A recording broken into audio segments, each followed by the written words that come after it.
सर्वांना नमस्कार. मी तेजराव गाडेकर, सेवानिवृत्त उपशिक्षण अधिकारी, छत्रपती संभाजीनगर. लोकशिक्षण या यूट्यूब चॅनलमध्ये आपलं सर्वांचं स्वागत आहे. मित्रांनो, काल परीक्षा परिषदेकडून एक नोटिफिकेशन जाहीर झालं आणि त्यानुसार त्यांनी जे उमेदवार केंद्रप्रमुखाची परीक्षा उत्तीर्ण झालेले आहेत, या सर्व उमेदवारांनी TET किंवा CTETचे मार्क्स ऑनलाईन त्या ठिकाणी भरावेत अशा प्रकारचं आवाहन केलेलं आहे. त्या अनुषंगानंच एक उच्च न्यायालय खंडपीठ संभाजीनगर येथे एक याचिका दाखल झालेली होती. त्या याचिकेचा निकालही त्या ठिकाणी लागलेला आहे आणि तो निकाल असा आहे की या याचिकेमध्ये जे याचिकाकर्ते होते त्यांचं असं म्हणणं होतं की CTET परीक्षेची आन्सर की ही डिक्लेअर झालेली आहे, निकालही थोड्याच दिवसात लागणार आहे, त्यामुळे CTETचा निकाल लागल्यानंतरच ही पदोन्नतीची कारवाई व्हावी अशा प्रकारचा त्याचा आग्रह होता.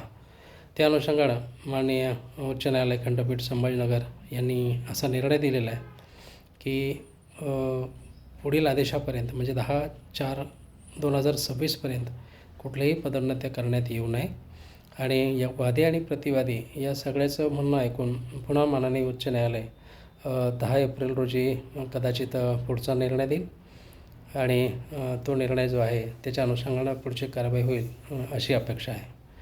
परंतु मित्रांनो, हा जो माननीय उच्च न्यायालयाचा जो निकाल आहे तो निकाल बऱ्याच लोकांनी वाचलेला दिसत नाही, कारण उच्च न्यायालयानं पदोन्नतीला स्थगिती दिलेली आहे सरसकट अशा प्रकारचं एक अपप्रचार म्हणा किंवा खोट्या माहितीच्या आधारे काही लोक अशा प्रकारचं माहिती सांगत आहेत. परंतु मात्र ते प्रत्यक्षात तसं नाही आहे. पुढची जी सुनावणी ती 10 एप्रिलला आहे, त्यामुळे कदाचित CTETचा निकाल लागल्यानंतर ह्या पदोन्नत्या घ्याव्यात असाही निर्णय माननीय उच्च न्यायालय देऊ शकतं किंवा कदाचित पुढची तारीखही पण त्या ठिकाणी वाढू शकते. पण पुढच्या सुनावणीपर्यंत म्हणजे 10 एप्रिलपर्यंत पदोन्नत्या करायला स्थगिती दिलेली आहे असा त्याचा अर्थ आहे. ही जी बाब आहे ही बाब आपल्या निदर्शनास आणून देण्यात येत आहे. तद्वतच शिक्षण विभागामध्ये ज्या काही नवनवीन घडामोडी घडतात, नवनवीन शासन निर्णय येतात, त्याच्या अनुषंगानं काही व्हिडिओज, काही माहिती या चॅनलच्या माध्यमातून आमचा देण्याचा प्रयत्न आहे. आपण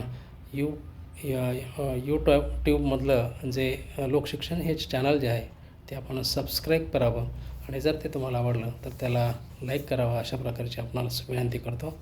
धन्यवाद.